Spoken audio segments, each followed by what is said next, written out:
Hello, everyone, and welcome to Bears on Tap. I know I'm the last voice you expected to hear at the top of this show, but I am Ron Luce. You can follow me on Twitter. I got to do all the pleasantries like B-Don does. Got to do my best B-Don impression here.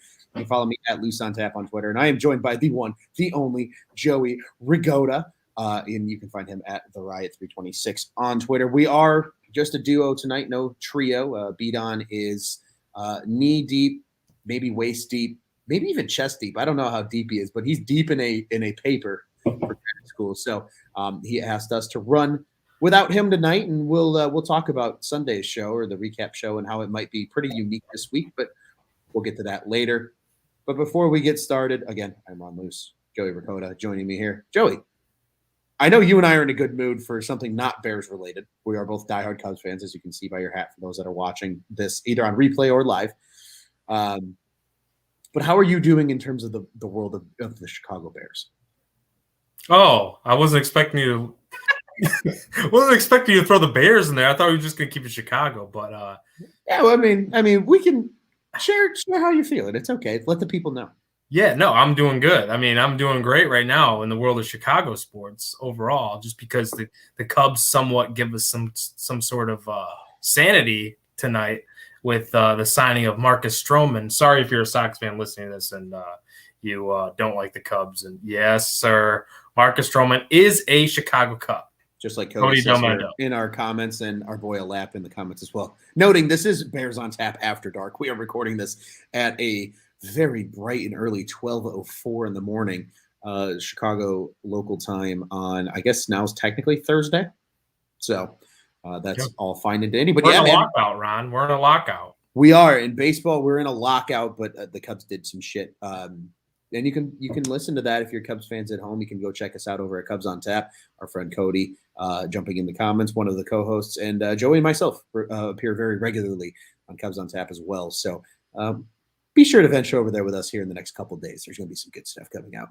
But nonetheless, we are here to talk about this Sunday's game between the Chicago Bears and the NFC leading Arizona Cardinals. I think that's something that none of us expected to say this year. I think we all knew they would be good. They showed some promise last season, just missing the playoffs thanks to the Rams. It's the whole reason the Bears snuck in as the 7th seed. But nonetheless, very different Cardinals team this year. They look a lot better. Obviously, J.J. Watt on defense was a huge addition for them. You look at their offense. It's a freaking cheat code when Kyler Murray's healthy. And it's a noon game at beautiful Soldier Field. I will be there.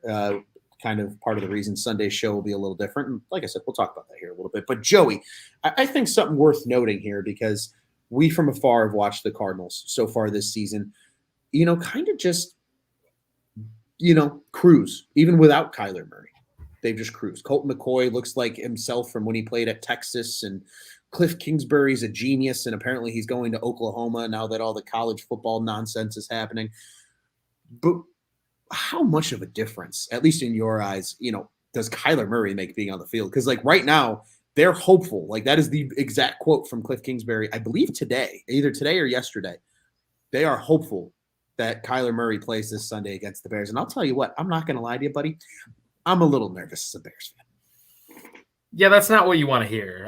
If you're a Bears fan, you don't want to hear that Kyler Murray has a shot to go, because I'm looking at this game and I'm like, if Kyler Murray doesn't play, yeah, potentially the Bears have a chance here, because Colt McCoy is prone to the turnover, is prone to making mistakes. There's a reason why this guy's basically been a career-long backup, because he's not a starter. So, yeah, Kyler Murray, obviously, he makes this offense go.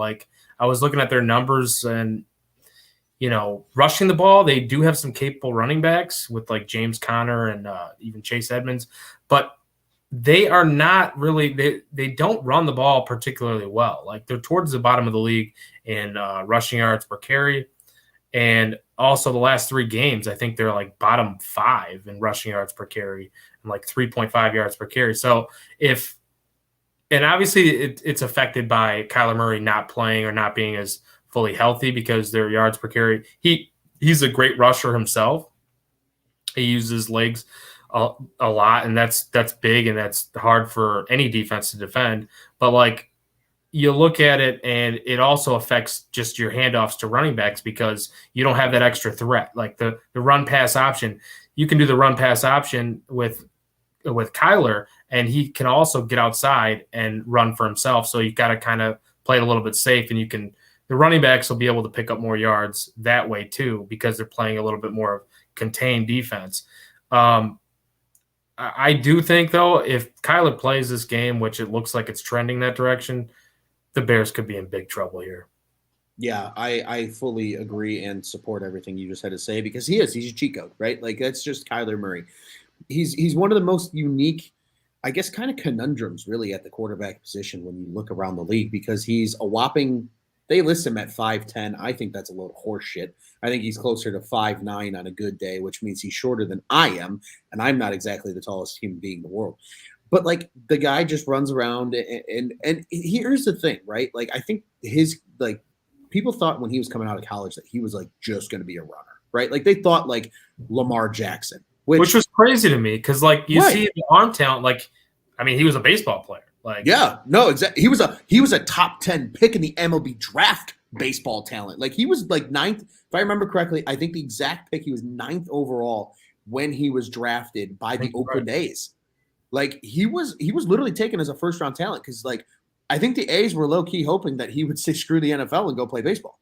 Obviously, they made him the #1 overall pick, and he chose the money. And quite frankly, I don't blame him, because baseball, yeah, you can play longer and you can make more money over the course of your life, but like, you don't get that money until the back end. You see these guys hitting the big free agency contracts, where like, even in the NFL, if you're a rookie #1 overall pick, you're still making really fucking good money right out the gate. And he's just going to get even more when that contract's up here in the next like year or two. He's going to be do a super deal of some sort as their franchise quarterback. But you mentioned, right, the arm talent, and he is such an elite arm talent for how small he is. And his numbers don't blow you away this year. Obviously, it's only in 8 games. We're in week 13, so you figure most other quarterbacks have played 12 games, but only in 8 games. I mean, he has 2,200, almost 2,300 passing yards. And he hasn't really run a whole lot. He's actually under 150 yards rushing on the season. But you mentioned, right, that dynamic that he brings, being a running threat, and how that's helped a guy like James Conner. Sure, James Conner might only have 555 rushing yards this year, ladies and gentlemen, but the dude has like 12 fucking touchdowns. Like, he capitalizes, right? And then the defense is playing really well. Obviously, now Chandler Jones isn't the only halfway competent pass rusher on that defensive line now that J.J. Watt's there. Budda Baker is one of the just craziest safeties in the league. I think that dude's super disrespected, really around the NFL, in my personal opinion. And just like Alap says here too, we mentioned at the top, Hopkins is likely to play as well. And you've got Moore, you've got Ertz, you've got Kirk, who's having a really nice year. You've got AJ Green, who's back from the dead now that he's with the Cardinals. I agree with what Alap has to say there. Like, the Bears are in trouble, especially with a banged up defense. We might not have Rokon this week. He didn't practice on Wednesday. Who the hell knows, and we'll get to this in a little bit about the quarterback situation for the Bears, but just talking defense, no Khalil Mack. Who knows about Akeem Hicks? The list goes on and on, right? Like, if we're without Roquan Smith and Khalil Mack, are you kidding me? Like, Kyler Murray's gonna have all day, unless Robert Quinn again puts on the fucking Superman cape and is like, I'll go get him for 4 sacks today. But like, even then, the Cardinals have a solid offensive line. Like, I was hoping. That's the thing, yeah. And I don't want to cut you off, but I think if they are going to be able to win this game, like, they will. Obviously, it's every game. Like, we can talk about every game and say that you got to get pressure. Oh, of course. But like, lately, they have been allowing some sacks. And I'm looking at this, they're 22nd in adjusted sack rate, which that's not that great. Like the offensive line is good, but it's not great. Like, it's competent. It gets the job done. It gets the job done, but it's masked a lot by like Kyler's ability to be mobile and not necessarily just take off and scramble, but be mobile in the pocket and move around just enough and buy time to throw. So like, I'm looking at this and like, against Carolina, they gave up 4 in week 10. Seattle, they gave up 2 sacks. So, which isn't a crazy amount, but if Justin Pugh's out, the starting left guard, I mean, he left the game against the Niners with a calf injury, and he could be out still. He's been out since. He could be out still for this game. I mean, you're talking about getting pressure up the middle, but like, I don't know, this Bears defense lately, they've been able to get some pressure up in the front line, and whoever it may be, like, whoever's going to get that pressure this game, I think that's the way that you're going to win the game. Obviously, we don't know how mobile Kyler will be feeling, even if he plays this game. So, is he going to want to run around a ton? Probably not. So those bull rushes could be in really trouble for him. So I don't know. I just think that's kind of going to be the defensive key, obviously, along with sticking with these, like you were talking about the offensive weapons, and Alap was mentioning. We got AJ Green, like the ghost of AJ Green. He's not terrible still. He's still pretty good. Like you got Christian Kirk. He's a dynamic deep threat. Like along with Hopkins and Zach Ertz, the addition of Zach Ertz. So like this isn't going to be easy, to defend this. So I don't know. Yeah, and it's going to be interesting, and I actually like this point that Alap brings up here in our comments as well. He says the lone benefit the Bears have is they're playing at home. That Soldier Field turf monster will help a little, and absolutely will. Soldier Field's turf is by far one of the worst. Like I've seen high school fields, I think, that have better grass than what the turf is at Soldier Field. It's bad. It's atrocious. It's by far the worst in the NFL. Maybe that does play in. Maybe that slows the game down for the Bears defense because the Cardinals offense can't play at that same speed that they're used to. And I think that could be a big determining difference as well in this game. But one of the real things that I look at that is something the Bears really need to keep an eye on and consider here is the Cardinals defense, because they're very different this year. Like they were good last year. They were very solid last year. Like this year, they're good. Just in passing yard or rushing yards, they're middle of the pack. They've given up a little over 1,250 rushing yards on the season. But the number that scares me just a smidge is the fact that, they're the third best passing offense in terms of yards. They've only given up just a smidge over 2,200 yards through the air this year. And, we all know the Bears quarterback troubles and who's going to be under center. And, yes, I know Andy Dalton threw for 300 yards, but it was against the Detroit Lions, not against one of the best defenses in the NFL, especially in pass coverage. So, to me, kind of countering on the other side, right? Like, how do you keep Kyler Murray at bay? You keep him off the field. How do you do that? You run the fuck out of the football. Like, I feel like that's what the Bears have to do on Sunday. It doesn't matter who's at quarterback. Because, again, they can't go to the Detroit game plan because, truthfully, they should have ran the ball all over Detroit. We talked about it in the preview with Beat On. That's what should have happened. And they didn't. And they just didn't run it. They let Andy throw it fucking almost 40 times. And, sure, he had over 300 yards, and they somehow magically won the game. But, they could have won the game by a lot more, I think, if they had just pounded the rock, and they didn't. This game, you have to pound the rock. You cannot let Kyler Murray get, the ball back after quick 3 and outs, because even if the defense does hold, we've seen it time and time and time again. It's like a bad dream that you just keep having.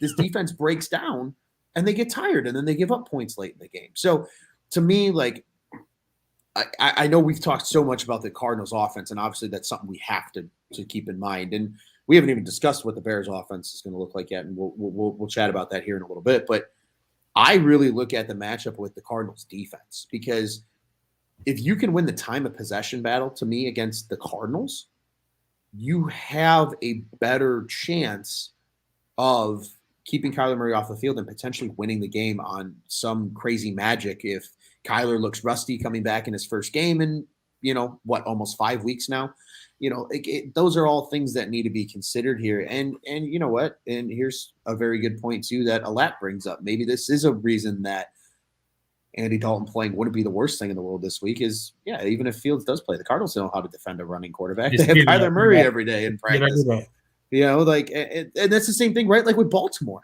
That's why I think Dalton had more success against Baltimore once he came to the game than Fields did, because Fields and Lamar Jackson are very similar quarterbacks. They see it every day. They know how to adjust to it. And I'm sure, let's be honest, and John Harbaugh is such a damn good coach. Like, he came in with the just loaded ammunition in terms of what to do against Fields. So, that's also something to keep in mind. But I'm honestly, to me, this game really comes down to the defenses more so than the offenses, because I look at an elite defense in the Cardinals, or at least very good, maybe not elite because of how many rushing yards they give up, but they're still middle of the pack. They're good. They're a good defense, a very solid, good defense. But in terms of through the air, they're one of the best in the league. And again, you have to run the ball. And our friend Beer Garden Jim here in the comments says, Nagy won't pound the rock. So Especially honestly, now with like his job on the line, like we were talking about in the post game, or I guess it was Black Friday when we ended up doing the episode, but like he did not, and you just mentioned it, like he did not want to run the ball. Like now that his job's like really on the line and like there's so much scrutiny facing him, he does not want to run the ball. He showed that if he's going to go down, he's going to go down in his own sword, because we were more balanced. Like for a lot of the season, the Bears were more balanced this year. Absolutely. And that's what's frustrating. Like when they've had success for a whole game or throughout the game and moving the ball and like chewing the clock, like you mentioned, like keep the other team off the field, let fucking Montgomery go to work, let Herbert go to work. I don't know, man. It's just frustrating. Like I completely agree with you, and I think that that's what they need to do against this middle of the pack defense as far as stopping the run. Although I will say, like the last 3 games, they've only allowed, I think it's like less than 100 yards per game on the ground, which is now that means that they're improving a little bit. Like, so like, and that's actually one of the better numbers if you look at like the last 3 games compared to the league. So that's, I like to look at some trends to see like what direction teams are heading and stuff. And I think that they're heading in the right direction, even stopping the run, which is scary. But you mentioned it, like their pass defense, like they're like third best in DVOA or whatever against the pass. Like this defensive unit, the way to attack them is through the ground, and you're going to need your big stud Montgomery. You're going to need your line to get some heavy push. Like just get that thing moving downhill, and whether it's Dalton, whether it's Fields, whatever, you're going to have a heavy dosage of that, I think, this Sunday. Absolutely. And let's even take that a step further, right? You mentioned the offensive line, and I'm glad you did because, and I want to get to a Lap's comment just quickly because I feel like I'm going to take this a little off course from where a Lap's comment is. But he says Nagy will commit to the run in the first half, then completely shy away from it in the second half because he can't contain himself. And I think it's absolutely correct. Here's what scares me about that. Because, and this actually kind of a little good segue into that, because if the Bears are dropping back more than 30 times, let's say, in the game, and they're just not running the football, Chandler Jones is going to have a fucking field day against Jason Peters. I'm sorry. Jason Peters is getting the job done as a left tackle for this season, but like Chandler Jones is arguably a top 3 pass rusher in the league, and he just gets forgotten about because he plays out in Arizona now. But like the dude's a stud. He's crazy. And now you can't double team him all the time anymore because now they have JJ Watt. Like, so that's my biggest fear with and honestly, that's part of the reason I kind of almost hope that Justin Fields doesn't play this week, because if he does have bad ribs, I don't need Chandler Jones. Is Watt playing in this game? Is he going to? Is Watt playing? Is Watt hurt? I guess that's probably. He was hurt. Yeah, I could be wrong. Maybe a Lap can check that for us because I thought. I'll Google it as we're talking about it here. But even then, let's hypothetically say that he is hurt, out on a whim. Chandler Jones, while you're mentioning Chandler Jones, we saw what he did the very first game of the season for the Cardinals. Like this dude is a game wrecker when he's on his game. And I agree with you. Like it's going to be difficult to stop. I don't know. I'm really interested to see how Borum plays as well in this matchup. This is going to be a tough one for the Bears offensive line because they will get heat on you. Absolutely. And, worth mentioning too here, because I've got the injury reports up. I don't see JJ Watt's name on the injury report for whatever that's worth. The only guys that they had that did not practice at all this week. I think he was on IR though. Maybe he is on IR. That's something I'm trying to find, and obviously I'm not having a lot of success with it. But while we're on the topic, let's just talk about a little bit of injuries here real quick, because we mentioned Justin Pugh, by far the biggest name, I think, for the Cardinals that did not practice. Kevin Beachum, Rodney Hudson, a pair of offensive linemen also did not practice, but it seems like rest is the reason for them. Calf injury, as you mentioned earlier, for Pugh. But for the Bears today, a lot of dudes didn't practice. You ready for this list? Damian Williams, Roquan Smith, Allen Robinson, Cole Kmet, Sam Kamara, Akeem Hicks, Marquise Goodwin, and Mario Edwards Jr. all did not practice on Wednesday. Fields was limited, and Gibson was a full participant. But holy shit. Again, furthermore, my point of, did JJ done for the season? All right, fine. Whatever. I don't give a fuck. They still have Chandler Jones. Like, I'm actually more scared of Chandler Jones than I am of J.J. Watt. Just let's call a spade. At this point in their career, I think that's fair, though. Yeah. Yes, absolutely. And even, honestly, even the last 2 years, I would still tell you I was more scared of Chandler Jones. Again, Chandler Jones is one of those guys who just gets forgotten about because of the market he plays. He is an elite pass rusher in this league. And if Justin Fields is sitting back there with cracked ribs, I don't need Chandler Jones killing him. Let's not forget Chandler Jones's brother is John Bones Jones. Like, those dudes know how to hit. Like, I hate to break it to you. They know how to hit. Chandler Jones is going to ruin Justin Fields for the season if he gets a piece of him. Yeah, I don't want to see that.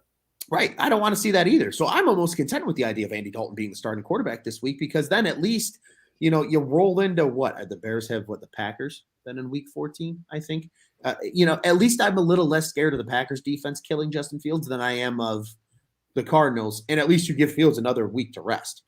But and I'd also rather just have Fields healthy period. But give me a fully healthy Fields potentially against the Packers. That's a game I actually care about. The rest of the season, I don't really care if they win or lose. I know it sounds terrible, but I do. I want them to win every week. But it's wins and losses don't really matter. I want to see his development, and you can't really fully develop if you're playing not 100%.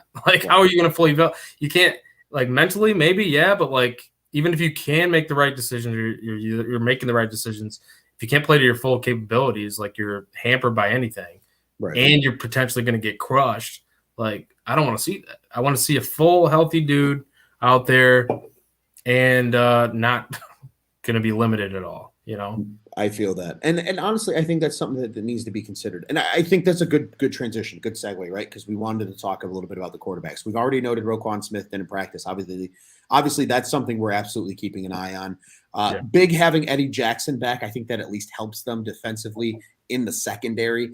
We saw what happened when he wasn't there and how many deep plays happened downfield against the Pittsburgh fucking Steelers with Ben's half an arm that looks like a chicken wing every time he drops back to pass. But now we focus right on the Bears quarterback. We know Kyler's probably going to play this week. If he doesn't, for some godforsaken reason, Colt McCoy's still been very good in his absence. But now we look on the other side of the field. Justin Fields back practicing, limited, granted, on Wednesday, but practiced. That's huge. That's encouraging. We all know he's a tough son of a bitch. The dude played through broken ribs against Clemson in the college football playoff and absolutely dissected their defense to get them to the national title game. But again, like you said, for this season, it's about development for Justin Fields. It's about the future. You got to be a little smart about the future with this kid. You don't want to get him derailed and misdevelop him in his first year that it ruins him for, what could be the first real franchise quarterback the Bears have had in God knows how long. Yes, I know Jay Cutler was a good quarterback, but they never put the great talent around Jay. And maybe Fields is finally that guy. Who knows? Nonetheless, let me reel myself back in here real quick. Andy Dalton taking reps with the starters. That was confirmed by Matt Nagy today. You can read the report that we wrote up over at www.ontapsportsnet.com. You can go into the Bears section. You'll find that article there. So they're prepping as if Fields isn't going to play. That's what I gather, right? It's, hey, if Fields is healthy and we really think he's okay to play, he's got a good enough rapport with the starters now that they feel fine about it. But let's say, hey, he's still a little sore. He's not quite there yet. I realistically don't think Justin Fields plays this week. I'm just going to go out there and say that as my little prediction. I don't think he plays. So they're really prepping to have Andy Dalton, the Red Rifle, at quarterback against this Cardinals team. And you know what? That makes me feel okay. But kind of going back to what we've just talked about again, we're out here tying the knots all together, ladies and gentlemen, and making it pretty like a little bow on a gift wrapping. It's almost Christmas, so reminding people you got to wrap gifts here soon. They need to run the football. They got to be balanced this week. You can't have Andy Dalton dropping back 40 times against this pass defense.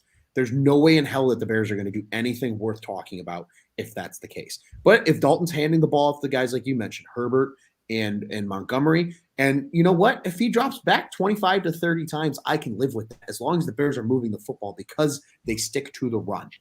And I honestly think at least they can keep it close. Do I think they win on Sunday? Unfortunately, no. And we'll get to that here in a little bit here. But I truly believe that, like, that's the only way they have a prayer to win with Dalton at quarterback is you just have to commit to the run. You have to get this defense to respect the run because that's what's going to open up the deep passing game, right? Because, like, Budda Baker's a stud. They've got some really good corners as well.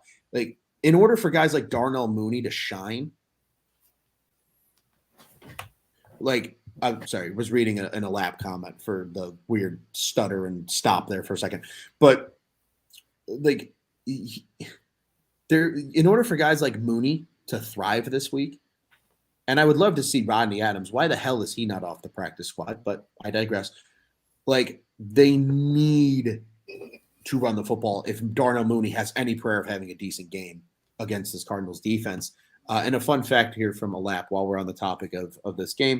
Okay. By the way, Watt is eligible to come off the IR, but a torn labrum, rotator cuff, and bicep is nothing to fuck around with. So I agree with a lap. Because he was rumored to be out for the season, but then I thought, then once all that, I did see that as well before that there was a 3-game just IR or whatever, or I think it was 3-game.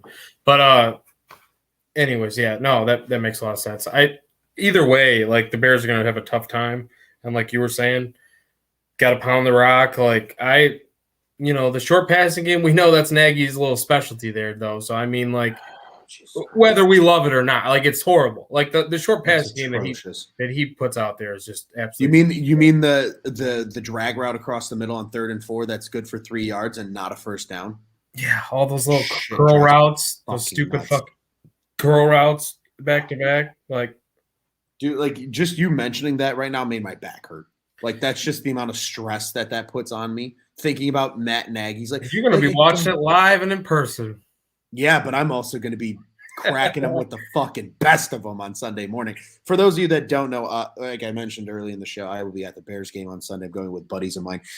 We are getting there at 8 a.m. when the parking lots open. So let me put it this way. If I remember my name by the end of the game, that would be very surprising. Hey, everybody look for Ron and look out for Ron. That's what I'm going to say. Yeah. Hey, keep an eye out. I've, there's a handful of people at OnTap that have seen I call it the Ron Loose Rager when I'm in like full just go mode. I don't think anybody, unfortunately, in this stream right now has seen that, but I do know there's plenty of people at OnTap that have seen it. It's a son of a bitch. Yeah. Sunday's going to be a gong show. But hey, at least when Andy Dalton throws a pick 6 at some point on Sunday, I can just fucking raise my hand for the beer guy to come over, and I'm just going to kill a can of Miller Lite. And I'll forget all about it. And I'll be like, hey, you know what? I'm warm now. We get to see the offense again at least. Hey, don't got to watch the defense get beat up.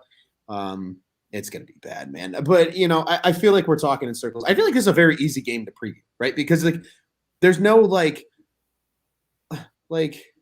I do remember. So Beer Garden Jim, sorry, dropping in here. Do you remember meeting me in Milwaukee? I do, sir. I was fine in Milwaukee for those that you weren't that drunk then. No, absolutely not. Not even close. That was like maybe 30% like Bender Ron. Like, we weren't quite there yet. I do remember though. It's funny that he brings up Milwaukee because I was just literally telling you before we hopped on here about the story of Mike Stud like slapping me in the face in Milwaukee. It was a nice slap. Anybody that's like listening or watching, like, wasn't like a mean slap, but it was like a hey. But he was pretty fucked up. I was pretty fucked up. So, anyways, that's Milwaukee, I guess, for you. Milwaukee. Hey, man. I mean, it's the land of beer and cheese. So, like, what else they got to do besides drink? So, I'm fully on board with that. The Packers. Yeah, fuck that place. The Brewers, too, are a bane of my existence. But also agree with this here. Bears need a 9-minute drive on every drive like they did to close out the Lions game. Yes. Again, that goes back to the run game. That goes back to time of possession. Like, if they can win the time of possession, but they have a prayer in this game. But let's be honest, again, why this game is so easy to preview, because the Arizona Cardinals are loaded offensively. You have Kyler Murray returning. Pardon me, I called 2 basketball games tonight. My voice is shot. But they have, Kyler Murray probably returning. So they're fully loaded on offense minus Justin Pugh at guard. And then defensively, outside of J.J. Watt, they're pretty much the same unit that they've been for the last, however many weeks that they've been without Watt. So like they're good. They're a really good fucking ball club. They're 9-2 for a reason. Like that's why this is going to be an interesting game. And the Bears are kind of limping into this week at 4-7 with a lot of key players hurt. And that really makes it easy to preview because I think a lot of us are sitting here going, we just hope it's not a 35-point blowout. Like if it's competitive and close, at least we can take some solace in that of like, okay, yeah, they lost, but like they kept it close with a really good team. But and I think that's just kind of the general feel. But sir, turning it back into to do my best beat on impression here. Would love to get your thoughts. Key offensive player of the game, key defensive player of the game that you'll be keeping an eye on Sunday, and then a score prediction and where you think that this game ends up when the clock hits 000 at circa 3:15 on Sunday afternoon. Well, first of all, for anybody listening, Ron went like this, like he was adjusting a tie. And I can guarantee you that B-Down would not be adjusting any tie on this show. That's true. So, that is very because true. He's just a jag-off, and fuck you for not being here. Just kidding, B-Down. But he's not. I actually forgot what the question was, to be honest with you. Key offense, defensive players, and a result for Sunday. See, B-Down got you right there, man. You weren't ready for that. I just wanted to fire away for a second. Key offensive and defensive players. I think, honestly, we don't know if Robinson's going to be available. What do you think about that, though, first of all? Like, do you think he's going to be available? I know he didn't practice today. I know a couple other guys didn't practice. Komet was surprising to me. I didn't see that one really coming. Maybe I should have. But I don't know. I hope it's a rest day. I don't know. But well, they said groin, so it's not just rest. They said it's a groin injury. I just didn't know how serious it was, I guess I should say. Because they didn't mark it as rest. But, I didn't know what the story with that exactly was, like how deep it went. But I think key offensive player, dude, I'm going to go the same way that I went with the Lions game. Like, I know we talk about the offensive line a lot. I mean, I would say Montgomery, like that's kind of a given, but like he's going to be good. Like if you create lanes for him, he's going to be good. Mm-hmm. So I'm going to go ahead and say like this is a big, like I want to see what you got. Like it's going to be the two tackles in my opinion. Like Borum and Peters, yeah. Jason Peters and Larry Borum. Like you guys are going to need to step the fuck up in this game. So, and I'm not saying they won't. I just want to see it. Just show it to me, baby. Show it to me. That's the key on the offense to me, the players. Defensively, I'm going to go ahead and go with whoever's the second corner. Whoever the second corner is, that's going to be like, I know the defensive line is going to probably get some pressure, even though the line's like not terrible for the Cardinals. I believe they'll be able to get some pressure. I think Travis Gibson's shown us that he's capable, very capable. You got Robert Quinn playing like a Pro Bowler. Please vote him in. Like you got Bilal Nichols, obviously. Like these dudes are going to be able to get pressure even with Roquan out, I think. Like, and that's obviously a scary situation. And linebacker probably could be a key too that we look at. But I'm going to say whoever's playing second corner in this game, which I mean they've been moving that around now a little bit. Like we saw Artie Burns start the freaking game against the Lions. So atrocious. I don't know, man. Well, that's going to be my key offense defensive player. We'll see how that pans out when it comes to the post game show on Sunday. For sure. And what is your score prediction? I'm intrigued to hear what you have to think. Gambling perspective, I think let's look at it. Well, I think Arizona's favored by 8 now. They were 7. They opened up at 7, so they're favored by 8 now. So they can tells you right there all you need to know about where Vegas thinks the money should be going or where it is going. It's going on the Cardinals.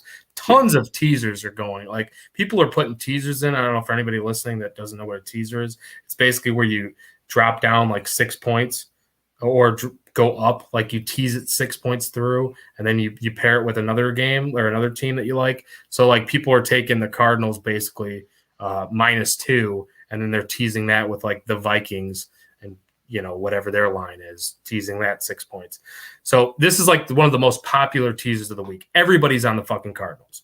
So with that said, that's what kind of makes me like, is this the fade the public of the week? Like there's always that one that's like the fade the public of the week, right? Or fade the money even. Like just fade the popular bet. Like I'm not saying that it is. I don't think that it is. I know the Bears are at home. I want the Bears to win. I just don't see it here. I think the Cardinals win easily. I think this is like a 13-point win.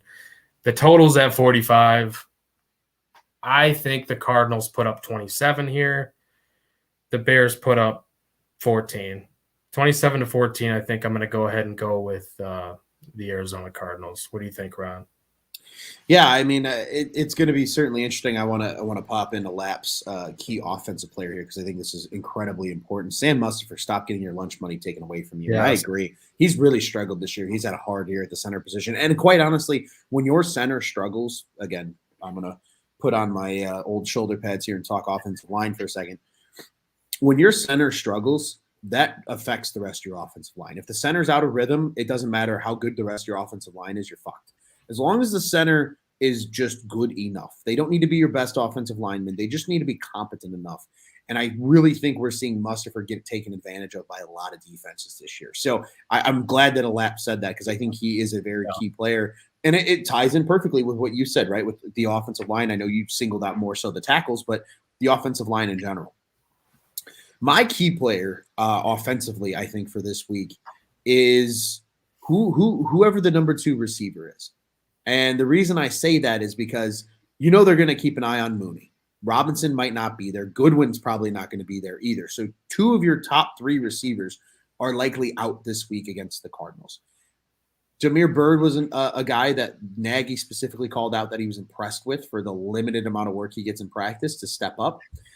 Again, another reason why I'm calling for a guy like Rodney Adams to make his debut would be pretty sweet. A guy that Andy Dalton had good chemistry with. I was there live when he hooked up for that sweet deep touchdown to him. Over the on the deep pass in that terrible loss to the Buffalo Bills in the preseason. But at least there was one highlight of the game, right? But, to me, that's going to be the key. Whoever the second receiver is, if it's Jameer Byrd, if it's, Adams, if it's whoever it is, whoever the hell it is. Grant, possibly? Yeah, maybe it is Jakeem Grant, maybe as more of that slot guy, but they kind of use him as that number 2 dude. Like, one of them needs to step up. It can't be all on Mooney.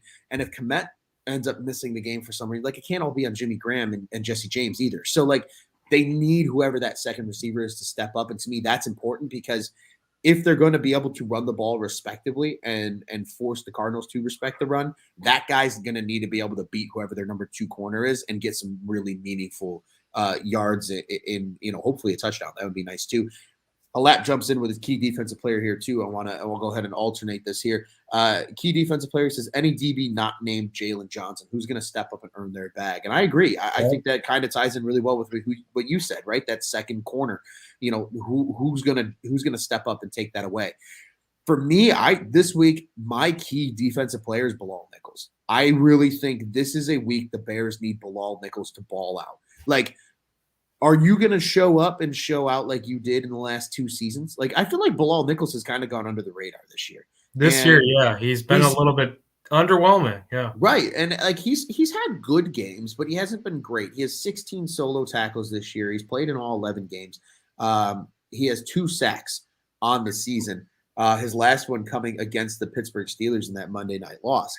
But I look at his numbers overall in the season and literally, other than their loss to Cleveland, where he had 6 total tackles combined, he had 3 solo, 3 assists. He hasn't put up more than 3 tackles combined in a game other than last week against Detroit, where he had 4. To me, that's a guy that needs to cause some shit in the middle because clearly they've shown a guy like Eddie Goldman maybe isn't, as good as he was. Maybe he is banged up. Maybe he's still trying to get back on his feet.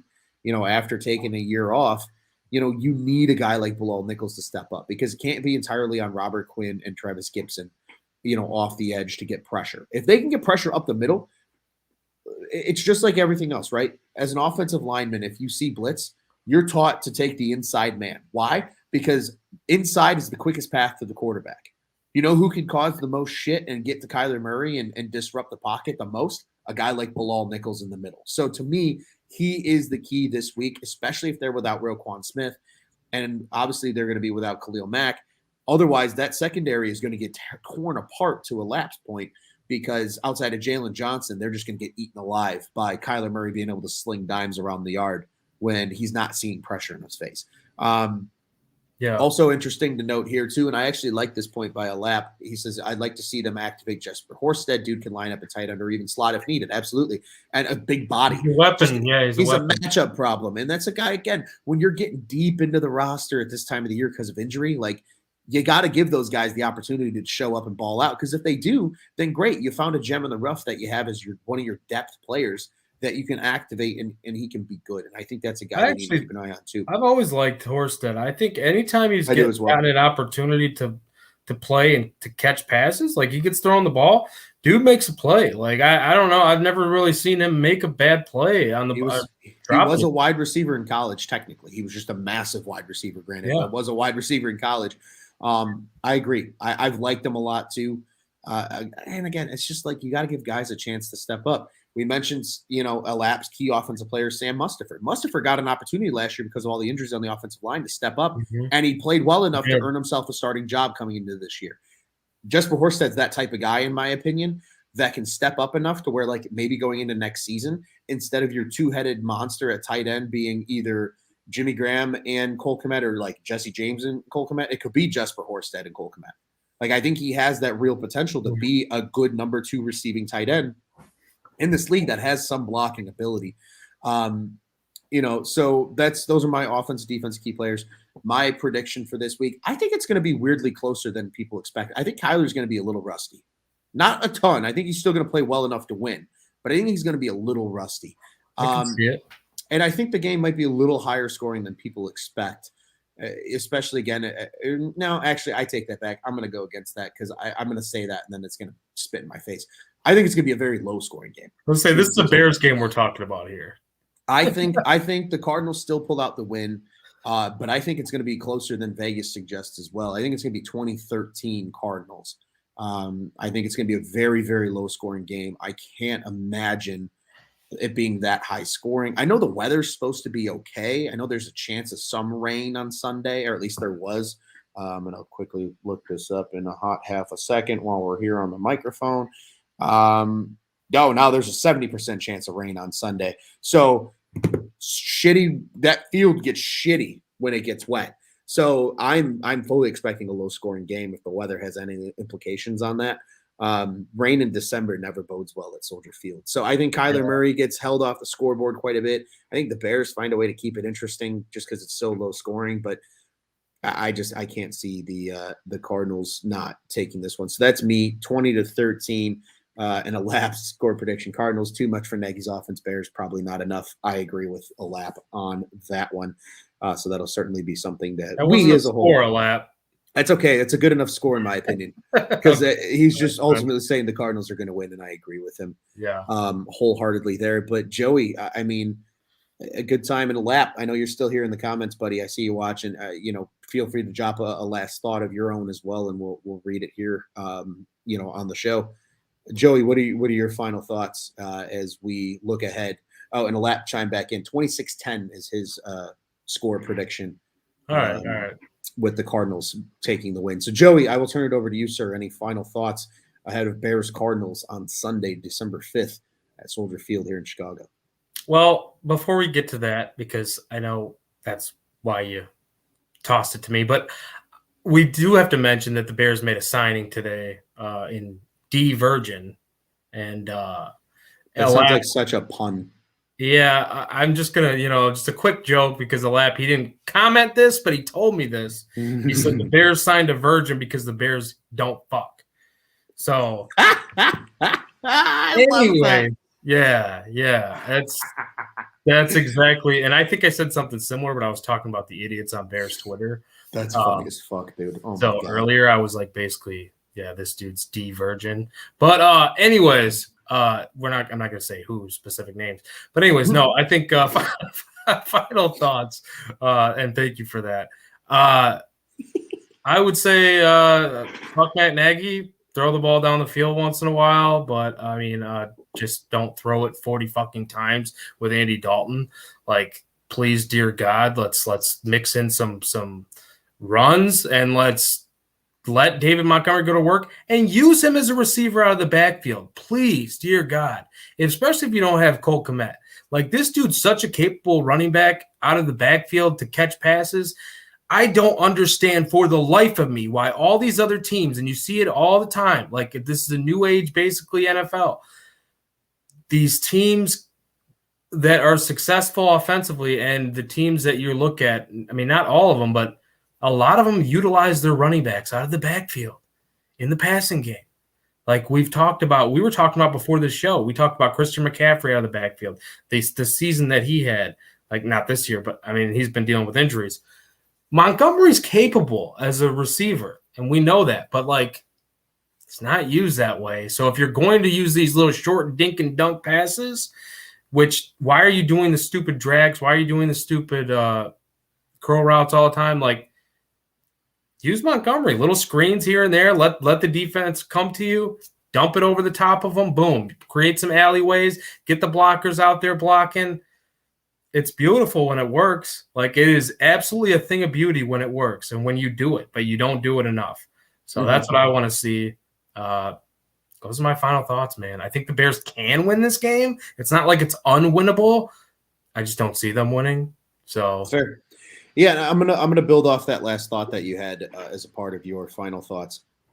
First off, would like to remind people that we do have a very fond, favorable, happy memory of Bears versus Cardinals. I think everybody can recall Monday Night Football back in 2006. Devin Hester punt return, 2 fumbles, scoop and scores, coming back to beat the Cardinals on Monday Night Football, and leading to one of the greatest post-game rants I think that's ever happened, because the Bears are who we thought they were. Yeah, and they let them off the hook. So if you want to crown them, then crown their ass. But the Bears are who we thought they were. So I mean that's something that I Ron, that wasn't enthusiastic enough. I'm sorry. No, you know what? Bears are who we thought they were. And we let them off the hook. Yeah. Now, if you want to crown them, I don't want to hit anything because I'm going to wake people up in my house. Like I'm just like, if you want to crown them, they crown their ass. He smacked the shit out of that podium. I still remember that. That was awesome as a lap. Do you think he broke his hand when he did that? R.I.P. Dennis. Oh, yeah, R.I.P. He high key might have, because he smacked the fuck out of that podium. Like, that podium moved. And he smacked the fucking shit out of it. That was like a Chuck Liddell fucking smack to that. Hell podium. Yeah, he was not having it. Just, you want to crown him? Crown their ass. I forgot he died. That is an RIP. We let him off the hook. It was an RIP. It's a huge shout out to a legend. That dude was a legend. He was a good coach. RIP to Dennis Green. But to piggyback off your point, you think the Bears can win this game? I think the Bears can win this game too. And I think one big thing that's going to play into the game that I want to talk about, because I'm going to have to fucking deal with this shit, is the weather. The weather's not going to be fun. The weather's going to be bear weather. You know how you hear all the people bitch and moan about, oh, the team moves to Arlington Heights and built a dome. They can't have Chicago Bears weather. Yeah, well, Bears weather hasn't made a fucking difference outside of the fucking LA Rams coming here when Goff looked like dog shit on, what was it, Sunday night or Monday Night Football? Like, if you're one of those that swears by this team playing by the lake so they have the weather advantage and it actually favoring them, which God forbid, I rarely does it, this would be the week to do it, right? I would like to read from our very own WGN here, their weather app. No self-promotion. They can promote us if they want to, though. But nonetheless, Sunday, high of 41, 50% chance of precipitation. It says the details. Cloudy with a chance of intermittent rain or a rain-wet snow mix. High upper 30s to low 40s, a southeasterly wind somewhere between 15 and 25 miles per hour, turns northwesterly, and it will be colder at night with a chance of flurries. There's going to be a lot of precipitation in the area. You want to see an ugly game at Soldier Field? Let it rain for a little while before kickoff. Let it get nasty, because guess what? Now you slow down the Cardinals offense. And then you're a team that doesn't run the ball very well, as you noted in the Cardinals, has to run the ball. Can the Bears run defense in front 7 step up and be as good as they were against the Lions? That's the case. That's the other question. Without Roquan, if he's not playing, right. Oh, without Roquan's a huge and no Hicks. Yeah, that's a huge what if. Now, granted, if they get one of those 2 dudes back, that could be a big difference as well.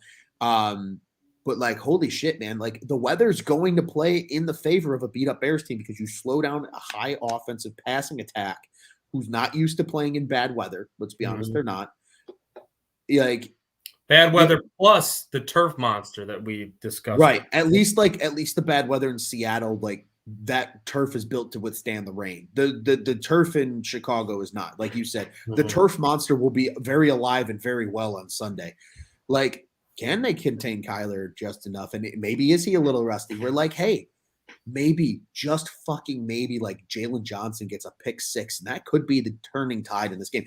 Again, I'm not sitting here and hammering, oh, the Bears are going to win, but like, this is the opportunity. Like, if you're going to beat the Cardinals, it's Kyler's rusty, and the weather is going to be dog shit, and the turf is going to be literally nastier than like the nastiest poop you've taken in the last 48 hours. Like, it's going to be bad.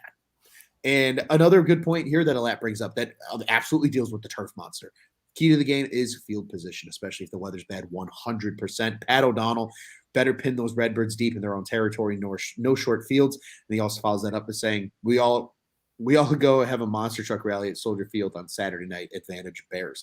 Yo, if it rains hard enough before the game and the snow mix, especially if it's the snow mix, yo, that shit's gonna be so gross. I'm gonna be miserable, but I would be a lot happier if the Bears are like actually like kind of having a chance to win. So I hope that he's slumbering right now. I hope he's getting a nice, good, solid rest here on Thursday morning at 1 a.m. But son of a bitch, I hope the turf monster is ready to fucking be an animal on Sunday afternoon and cause some havoc for the visiting Arizona Cardinals, who, again, are not used to dealing with A, bad turf, and B, bad turf when it gets wet. Slippery when wet is definitely going to be a term on Sunday. And hey, Ron, I'm excited. I'm going to cut you off for a second. Have you ever seen that movie Cloudy with a Chance of Meatballs? I will admit I have not. I have not either, but I know it's a movie. This is what it sounds like. This is what it sounds like. Cloudy with a chance of meatballs. If we're talking about the shitty ass weather, and we're talking about a bunch of meatballs at the game, including Ron. So, and whoever else is drunk and thinking that the Bears have a chance in this game, which I do think they have a chance, but I'm a meatball. So cloudy with a chance of meatballs for this game. That's what I'm cloudy with a chance of meatballs. That'll be our rally cry this week with the Bears against the Arizona Cardinals. But before we wrap up here, Joey, Alap says he's ashamed to say, but he has seen that movie on a long international flight. Hey, it's not actually a terrible movie. I've actually heard it's a pretty decent movie. I can't comment on it. I've never seen it. But before we go ahead and wrap up here, do the old pleasantries, and then we do want to make note about Sunday's show. But you can follow us here at Bears on Tap and all of the other great works, because Bears on Tap is the official Bears podcast of the On Tap Sports Network. You can go check out all of our great work over at www.ontapsportsnet.com and at OnTapSportsNet on social media. Follow the Bears on Tap Twitter account at Bears on Tap. Again, I am at Loose on Tap. Joey is at the Riot 326. You can follow Alap. He is A Desay. Oh, is it 410? I think it's 410 is his Twitter name. And all the other great contributors, Butkus Stats, obviously beat on 300, get your beat on Amatapia this weekend, if, when he's tweeting about the various games. Or his papers. Yeah, or his papers or whatever else he's tweeting about. But go follow all of us there and check out all the other great works. We mentioned the Cubs earlier in the show. We got Cubs, White Sox, Blackhawks, Bulls. You name it, we cover it over at www.ontapsportsnet.com, because OnTap Sportsnet is where you can check out what's on tap in Chicago sports. Sunday show, going to be a little interesting beat on for those that are loyal listeners and followers of Brandon Suarez. Yes, correct. A to say 410. I nailed it. That gave me a good little confirmation there in the comments. See, I got a good memory. He's related to Sean Desai, by the way. Yes, they're like super distant cousins. Not confirmed, but they're super distant cousins. It's not confirmed. More down the line. Yeah, but no. So no beat on this weekend. Beat on will be in Detroit, covering the MAC championship game where the Northern Illinois Huskies are competing for the title. He is press credentialed and following them, so he'll be up there. I will be at Soldier Field. Probably a cup of 1, 2, 10, 15 beers deep. Watching the Bears hopefully win, but probably losing. And Joey has, as he's put it, Aaron Rodgers, his family on Sunday to make sure he's available. So Sorry, fam.